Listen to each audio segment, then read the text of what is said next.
नमस्कार दोस्तों। Study IQ point YouTube channel पर एक बार फिर से आप सभी का स्वागत है। एसएससी फेज 11 का जो नोटिफिकेशन है वो 6 मार्च को यानी कल जारी कर दिया गया था। तो आप सभी ने नोटिफिकेशन तो देख ही लिया होगा, लेकिन जो भी कुछ कैंडिडेट हैं उनको ये डाउट है कि कौन सी पोस्ट के लिए एक्सपीरियंस ज़रूरी है और कौन सी पोस्ट फ्रेशर भी अप्लाई कर सकते हैं। तो इस वीडियो में मैं आपको डिटेल में बताऊँगा कि कौन सी पोस्ट है जिनके लिए फ्रेशर कैंडिडेट भी अप्लाई कर सकते हैं। तो एक बार नोटिफिकेशन देख लेते हैं।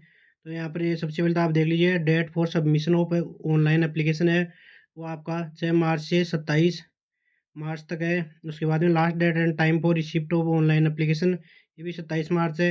Last date and time for making online fee payment है वो भी 28 मार्च 2023 तक है। Last date and time for generation of offline challan है 28 मार्च 2023 तक है। और last date for payment through challan during working hours of bank वो 29 मार्च 2023 तक।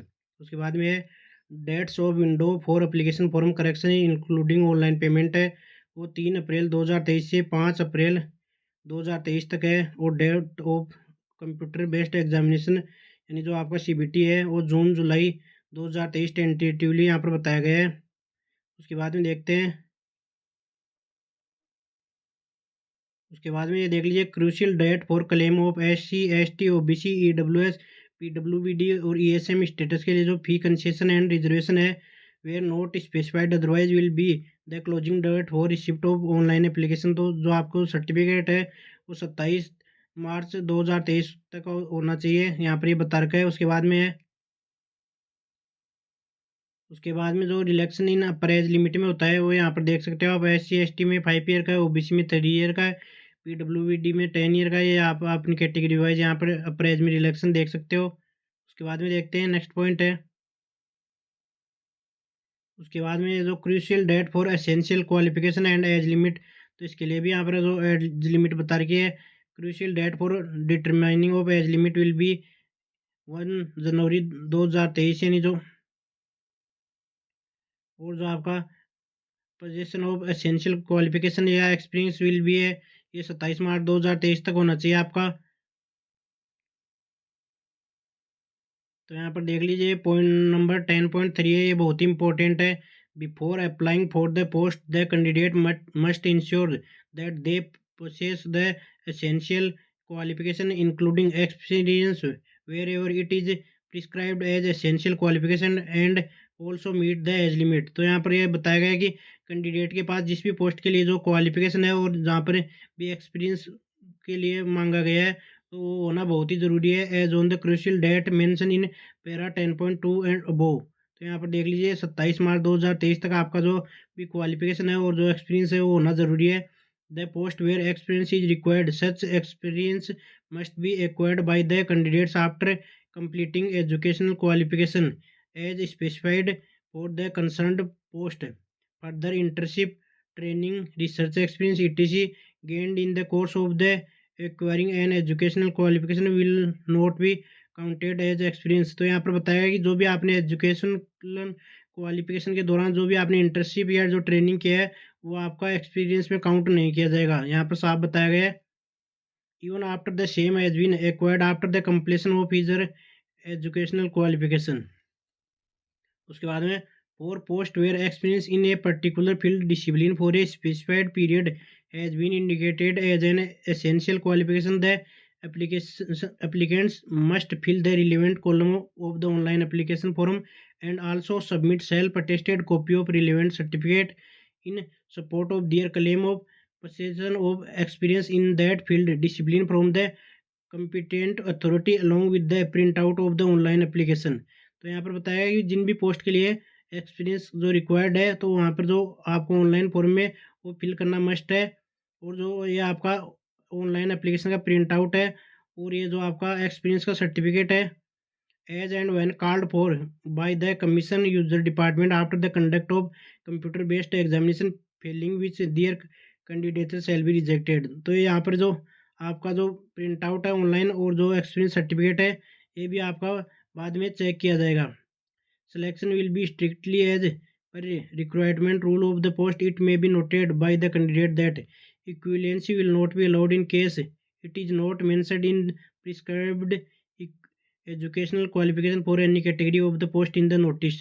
In case equivalency is allowed in the recruitment rules, it is the responsibility of the candidate to submit the necessary document, certificate, order letter with the number that in support of equivalence issued by the government of India, state government or competent authority as mentioned in the post details again the particular category of post in the notice from which he she obtained the education qualification failing which is their application shall be rejected। तो यहाँ पर जो आपकी equivalency जो education qualification है उसका बताया गया है। उसके बाद में देखते हैं, उसके बाद जो 10.7 पॉइंट है इसमें बताया गया कि in respect of post requiring proficiency in the relevant language as an essential qualification the applicant must have studied that language up to matriculation level and in case the relevant language is not taught as a subject in matriculation the said language must be mother tongue of the applicant। तो यहाँ पर बताया कि जो भी language से related post है तो उसमें आपका मैट्रिकुलेशन जो है उसके लेवल तक आपके वो लैंग्वेज होना ज़रूरी है। उसके बाद में ये आप देख लेना कि कौन से जो कोर्स हैं वो अलाउड है और कौन से अलाउड नहीं है, यहाँ पर पूरा डिटेल दे रखा है। नेक्स्ट देखते हैं, और यहाँ पर जो पॉइंट नंबर 11.4 है, candidate are advised in their own interest to submit online applications must before the closing date and not to wait till the last date to avoid the possibility of the disconnection या inability और failure to log in to the SSC website on account of heavy load on the website during the closing days. तो यहाँ पर बताया गया कि candidate को जितना जल्दी हो सके फॉर्म फिल कर देना चाहिए लास्ट डेट का वेट किए बिना, क्योंकि लास्ट डेट में हो सकता है कि एसएससी की जो वेबसाइट है वो हैवी लोड के कारण जो आपका लॉगिन भी नहीं हो पाता है। तो यहाँ पर ये बता दिया गया है यहाँ पर। उसके बाद में जो पॉइंट नंबर 11.6 है, candidate should apply only once for one category of post. तो वन कैटेगरी है इसके लिए आपको ओनली एक बार ही अप्लाई कर सकते हो। After successful submission of online application candidate must take a print out of the application form for submitting the same along with the requisite document duly self attested as and when called for by the commission user department after conduct of computer based examination। तो आपको जो online application है उसका print out निकाल कर रख लेना है, जो कि बाद में आपको एक कंप्यूटर बेस्ड एग्जाम के बाद में जो कमीशन के पास में हो सकता है चेक करने के लिए वो बोल सकते हैं। उसके बाद में सेंटर ऑफ एग्जामिनेशन, ये एग्जाम सेंटर बता रखे हैं आपके स्टेट वाइज और रीजन वाइज जो भी हैं। उसके बाद में बता रखा है कि a candidate has to give option for 3 centres in the order of priority within the same region. No request for change of the centre will be considered later under any circumstances। Hence, the candidate should select the centers carefully and indicate the same correctly in their online application। तो यहाँ पर बताया गया कि आपको जो 3 centre choose करने का ऑप्शन दिया गया है उसको बहुत ही केयरफुली फिल करना है। एक बार आपको फिल करने के बाद में कोई भी सेंटर चेंज का वो जो ऑप्शन है वो नहीं मिलेगा। Candidate may carefully note that the reason for computer-based examination once opt in the very first online application for any category of post shall be frozen for all the subsequent application across region irrespective of the level of post। तो यहाँ पर बताया कि आपने किसी भी reason में एक बार जो एग्जामिनेशन सेंटर चूज कर लिया है वही आपका एग्जामिनेशन सेंटर रहेगा, चाहे आपने अदर रीजन से भी फॉर्म अप्लाई किया हो। तो यहाँ पर ये बता दिया गया है। उसके बाद में सीम ऑफ एग्जामिनेशन है, यहाँ पर देख लीजिए। There will be 3 separate computer based examination consisting of objective type multiple choice question for the post with minimum education qualification of matriculation higher secondary and graduation and above level. तो यहाँ पर बताया कि 3 सेपरेट जो computer based test हैं वो conduct किए जाएंगे आपके मैट्रिकुलेशन के लिए अलग, हायर सेकेंडरी के लिए और जो ग्रेजुएशन लेवल और उसके अबो के लिए। The details of subject marks and number of question subject wise will be given below. तो यहाँ पर ये आपको बता रखा है सब्जेक्ट का जो वेटेज है जनरल इंटेलिजेंस है, इसके नंबर ऑफ क्वेश्चन 25 और मैक्सिमम मार्क्स हैं वो 50 है। जनरल अवेयरनेस के लिए भी 25 क्वेश्चन और 50 मार्क्स है। क्वान्टिटिव एप्टीट्यूड के लिए भी 25 क्वेश्चन और 50 मार्क्स है, और इंग्लिश लैंग्वेज के लिए भी 25 क्वेश्चन और 50 मार्क्स हैं। तो यहाँ पर आपके टोटल 100 क्वेश्चन है, 200 मार्क्स के हैं और 60 मिनट के हैं, और there will be negative marking of 0.5 marks for each wrong answer. तो नेगेटिव मार्किंग है वो 0.5 हो गई आपकी। उसके बाद में देखते हैं marks scored by candidate in computer based examination will be normalized by using the formula published by the commission through notice दो या आपका जो नॉर्मलाइज मार्क्स होंगे, such normalize marks score will be used to determine final merit and cut off marks. तो आपका जो normalize score है वो फाइनल मेरिट और कट ऑफ मार्क्स के लिए यूज किया जाएगा। Skill test like typing, data entry और computer profession test etc where prescribed in the essential educational qualification will be conducted which will be qualifying a nature. तो आपका जो भी स्किल टेस्ट होगा वो क्वालिफाइंग नेचर का होगा, और जो फाइनल मेरिट है वो आपकी सीबीटी के आधार पर ही तैयार की जाएगी। उसके बाद में सिलेबस बता रखा है, ये देख लीजिएगा आप एक बार। उसके बाद में जो पैरा नंबर 16.2 है, the commission will not undertake detail scrutiny of application for the eligibility and other aspect at the time of computer based examination and therefore candidates will be accepted only provisionally. The candidates are advised to go through the requirements of education qualification experience as physical and medical standard etc as per the requirements of the post categories they wish to apply for and satisfy themselves that they are eligible for the post। तो यहाँ पर बताया कि जो भी candidate जिस भी post के लिए अप्लाई करना चाहते हैं वो एक बार आपकी अपनी एजुकेशनल क्वालिफिकेशन और जो भी डिजायरेबल एक्सपीरियंस है वो आप एक बार अच्छे से संतुष्टि से देख सकते हैं। Copies of self attested supporting document along with the online application form will be sought at the time of scrutiny stage from the shortlisted candidate for the said stage of scrutiny as per selection procedure mentioned in the para 18। तो यहाँ पर बताया कि जो भी आपके self attested जो document हैं और जो ऑनलाइन एप्लीकेशन फॉर्म है, ये स्क्रूटनी की स्टेज पर जिनको भी जो कमीशन है स्क्रूटनी के लिए क्वालिफाई करेगा उस टाइम पे आपके and the time of document verification, जो डॉक्यूमेंट वेरिफिकेशन के टाइम पे आपको चेक किया जाएगा, और जो भी डॉक्यूमेंट आपके when scrutiny of document is undertaken at any stage of their requirement process if any claim made in the application is not found substantiated the candidature will be cancelled and the user department commission decision shall be final. तो यहाँ पर बताया कि आप किसी भी stage पर जो क्वालिफिकेशन और जो आपके अदर एक्सपीरियंस रिक्वायरमेंट है वो फुलफिल नहीं करते हो तो आपकी कैंडिडेचर है वो कैंसिल की जा सकती है। उसके बाद में नेक्स्ट देखते हैं। उसके बाद में सिलेक्शन प्रोसेस जो है इसको आप एक बार देख लीजिएगा नोटिफिकेशन की पीडीएफ में। उसके बाद में देखते हैं, ये देख लीजिए 19.4 जो पॉइंट है, candidates who apply for more than one post in the same region apply for different post in different region apply for post of different levels matriculation higher secondary 10+2 graduation and above in the same और different regions are called common candidates. तो यहाँ पर बताया गया कि जो भी candidate same reason में एक से ज़्यादा पोस्ट के लिए अप्लाई करते हैं या फिर डिफरेंट रीजन में डिफरेंट पोस्ट के लिए अप्लाई करते हैं या फिर जो डिफरेंट एजुकेशन लेवल के हिसाब से आपकी जो वैकेंसी है जैसे मैट्रिकुलेशन हायर सेकेंडरी और 10+2 और जो ग्रेजुएशन और अबो लेवल है, तो इन द सेम और different regions are called common candidates. तो इनको कॉमन कैंडिडेट्स माना जाएगा। Such common candidates will be issued only one admission certificate for one level of education qualification by the region under whose jurisdiction the center of examination opted by the candidate in his or her online application for computer based examination falls।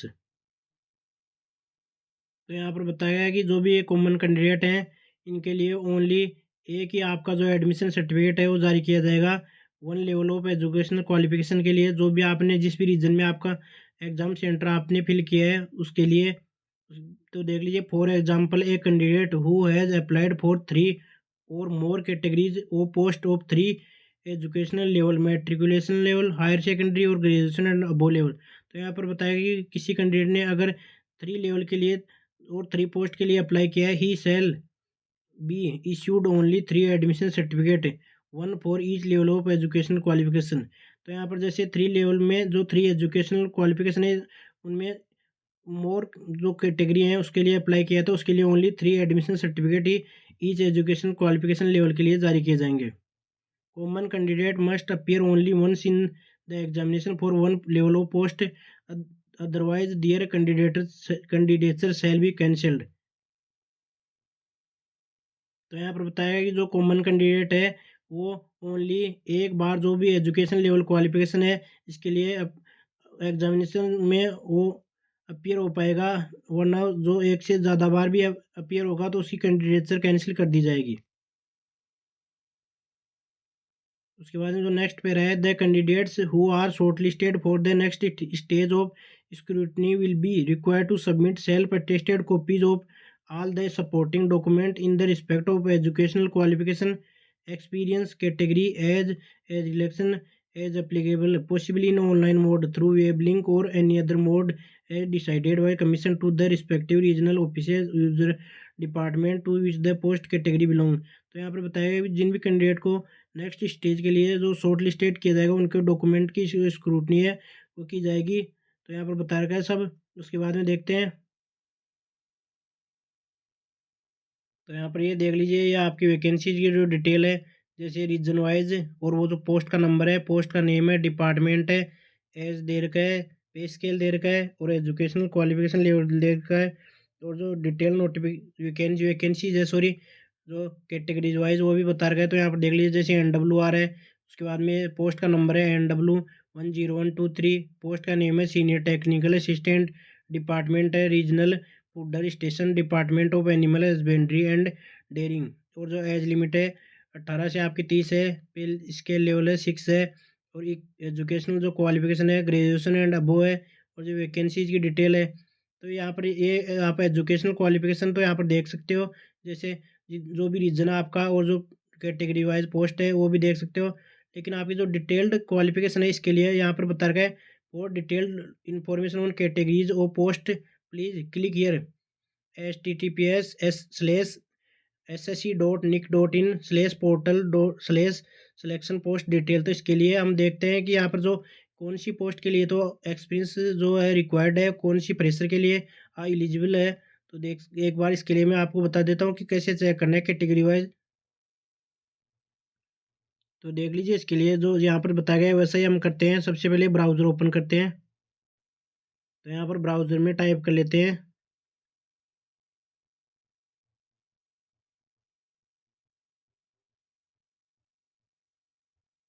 तो ये देख लीजिए मैंने browser history में दिखा रहा है, मैंने पहले जो टाइप किया था ssc.nic.in/selection post डिटेल, तो मैं इस पर क्लिक कर देता हूँ।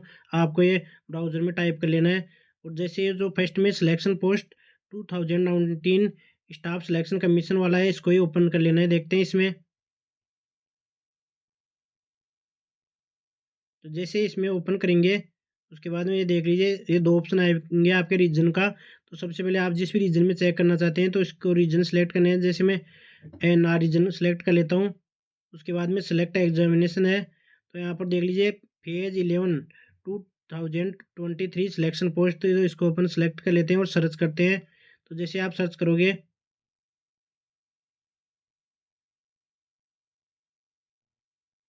तो जैसे आप सर्च पे क्लिक करोगे तो यहाँ पर देख लीजिए ऐसी डिटेल ओपन हो जाएगा। तो यहाँ पर दे रखा है जो NR रीजन में जितने भी पोस्ट कोड हैं उनकी आप जो डिटेल है क्वालिफिकेशन की और सब यहाँ पर चेक कर सकते हो। देख लीजिए, तो एग्जांपल के तौर पर यहाँ पर देखता हूँ, जैसे टेक्नीशियन है, इसकी अपने एजुकेशन क्वालिफिकेशन चेक करने के लिए व्यू डिटेल्स पे क्लिक करते हैं। तो जैसे व्यू डिटेल्स पे क्लिक करेंगे तो यहाँ पर पूरी डिटेल आ जाएगी पोस्ट की। सबसे पहले देख लीजिए, पोस्ट का कोड दे रखा है, पोस्ट का नेम टेक्नीशियन है, और जो एजुकेशनल क्वालिफिकेशन लेवल है मेट्रिकुलेशन है। लेकिन यहाँ पर जो डिटेल्ड एजुकेशनल क्वालिफिकेशन है वो बता रखा है matriculation with science subject from a recognised board, और जो सेकंड है 3 year experience in science laboratory museum of repute. तो यहाँ पर आपका बता रखा है कि जो आपको एजुकेशन क्वालिफिकेशन है मेट्रिकुलेशन के साथ में आपको 3 ईयर का एक्सपीरियंस होना चाहिए इन साइंस लेबोरेटरी में, और जो सब्जेक्ट है मेट्रिकुलेशन विद साइंस सब्जेक्ट है। तो यहाँ पर ये एक्सपीरियंस भी डिजायरेबल है यहाँ पर। तो ऐसे आपको जो डिटेल्ड एजुकेशन क्वालिफिकेशन है ये मिल जाएगी हर एक जो पोस्ट कोड है उसके लिए। तो यहाँ पर जो देख लीजिए वैकेंसी है, 1 वैकेंसी है, एज लिमिट बता रखा है, जो ग्रुप C नॉन टेक्निकल जो क्लासिफिकेशन बता रखा है, पूरी डिटेल यहाँ पर है, डिपार्टमेंट का नेम है, और जो स्किल्ड है तो यहाँ पर स्किल्ड रिक्वायर्ड नहीं है, और जो इनिशियल प्लेस ऑफ पोस्टिंग है ये भी बता रखा है, और जॉब रिक्वायरमेंट ये भी बता रखा है। तो यहाँ पर पूरा डिटेल आपका एजुकेशनल और जो जॉब का भी डिटेल है। उसके बाद देखते हैं नेक्स्ट,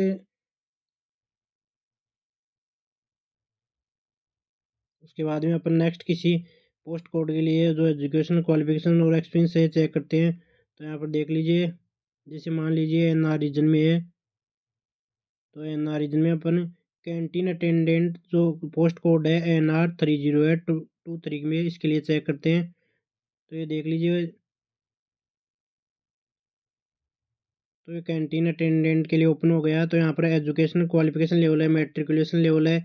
उसके बाद में जो एसेंशियल एजुकेशनल क्वालिफिकेशन है वो 10th क्लास और equivalent pass from a recognised board. तो यहाँ पर कोई भी एक्सपीरियंस जो है वो नहीं रिक्वायर्ड है। यहाँ पर देख सकते हो ओनली जो 10th क्लास और इक्विवेलेंट पास ही मांगा गया है। सब्जेक्ट है एनी सब्जेक्ट है। तो जैसे ये पोस्ट है, तो कुछ जो पोस्ट है वो फ्रेशर के लिए भी वो है कि वो अप्लाई कर सकते हैं, और कुछ में एक्सपीरियंस, ये दोनों मिक्स्ड पोस्ट हैं, यहाँ पर देख सकते हो आप। उसके बाद में जो एज लिमिट बता रखा है, और जो डिपार्टमेंट नेम है स्टाफ सिलेक्शन कमीशन है। और उसके बाद में देख लीजिए जो इनिशियल प्लेस ऑफ पोस्टिंग है वो दिल्ली है आपकी। और job requirement duties of the post है to prepare tea coffee juice etc for the users, cleaning slabs and area where food is looked, any other additional duty allotted by the incharge. तो यहाँ पर जो आपकी duty रहेगी, जो जो requirement है वो बता रखी है, ये भी आप यहाँ पर देख सकते हो।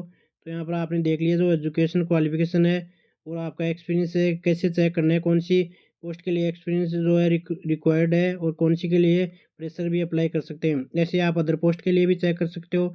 एक दो पोस्ट के लिए और देख लेते हैं हम। उसके बाद में देखते हैं जैसे एनी अदर पोस्ट के लिए, तो आप किसी भी पोस्ट के लिए चेक कर सकते हो। जैसे कलर के लिए चेक करते हैं, तो ये देख लीजिए कलर के लिए हायर सेकेंडरी 10+2 ये एजुकेशन लेवल है आपका। उसके बाद में क्वालिफिकेशन देख लीजिए यहाँ पर डिटेल में, 12th पास और equivalent with commerce, A typing speed of 35 word पर मिनट इन इंग्लिश, और 35 पर मिनट पर 30 वर्ड पर minute in Hindi on computer. और उसके बाद में 35 वर्ड पर मिनट और 30 वर्ड पर मिनट कोरोस्पेंड टू 10,500 की डिप्रेशन पर आवर, 9,000 की depression per hour on average of 5 की डिप्रेशन फॉर ईच वर्ड। तो यहाँ पर जो आपका की डिप्रेशन है ये भी बता रखा है। तो यहाँ पर जो आपकी क्वालिफिकेशन है 12th पास और इक्विवेलेंट है विद कॉमर्स के साथ में, और जो आपके जो टाइपिंग स्किल है इसके लिए भी जो बता दिया गया है। और ये वैकेंसीज की डिटेल है, तो यहाँ पर आपकी पूरी डिटेल है, और जो आपकी जॉब रिक्वायरमेंट है वो सब ये बता रखा है यहाँ पर। तो ऐसे आप अपना जो जो भी आप पोस्ट के लिए अप्लाई करना चाहते हो उसमें चेक कर सकते हो कि उसमें जो एक्सपीरियंस है वो रिक्वायर्ड है या नहीं है। उसके बाद में नेक्स्ट देखते हैं। उसके बाद में ये देख लीजिए जैसे junior engineer quality surveying and contracts के लिए है, और ये डिपार्टमेंट है military engineering service MES MO defence के लिए है, लेवल 6 की जो पोस्ट है। और जो एज लिमिट है 18 से 25 है। तो इसकी डिटेल देखते हैं एक बार।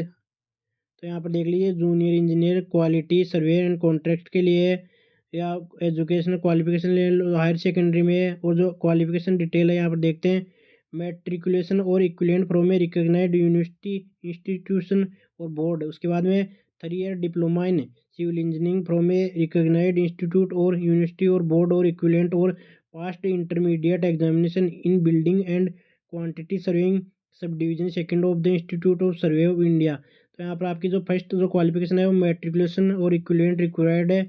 उसके बाद में 3 year diploma in civil engineering, और या फिर जो एनी अदर जो क्वालिफिकेशन बता के ये ज़रूरी होना है। और जो सब्जेक्ट है 3 year diploma in civil engineering है। तो यहाँ पर आपके जो रिक्वायरमेंट है जूनियर इंजीनियर सिविल के लिए ये बता रखी है। वैकेंसीज की डिटेल बता रखी है 391 है। और जो आपके एज लिमिट और ग्रुप बी की जो वैकेंसी है नॉन गजेटेड, ये सब यहाँ पर बता रखा है। जो इनिशियल पोस्टिंग प्लेस है वो ऑल इंडिया है। तो ये हो गई। तो ऐसे आप जो भी वैकेंसी या पोस्ट कोड के लिए अप्लाई करना चाहते हो उसके एजुकेशन क्वालिफिकेशन और एक्सपीरियंस चेक कर सकते हो। आई थिंक आपके सारे डाउट्स जो एक्सपीरियंस को लेकर थे वो क्लियर होंगे कि कौन सी पोस्ट के लिए एक्सपीरियंस ज़रूरी है, कौन सी के लिए नहीं है, किस पोस्ट में फ्रेशर भी अप्लाई कर सकते हो। आप ऐसे चेक कर सकते हो पोस्ट कोड वाइज। तो आप सभी का जो एक्सपीरियंस को लेकर डाउट था वो क्लियर हो गया होगा। और अब भी किसी को और भी कुछ डाउट हो तो कमेंट सेक्शन में वीडियो में कमेंट करके पूछ सकता है। इस वीडियो में सिर्फ इतना ही, और इसकी जो PDF है वो मैं अपने टेलीग्राम चैनल पर डाल दूंगा, तो आप टेलीग्राम चैनल भी ज्वाइन कर सकते हो। इस वीडियो में सिर्फ इतना ही। जो लोग चैनल पर नए प्लीज़ चैनल को सब्सक्राइब कर लें, बेल आइकन प्रेस कर लें, ताकि ऐसी लेटेस्ट अपडेट आपको सबसे पहले मिलती रहे। Thank you.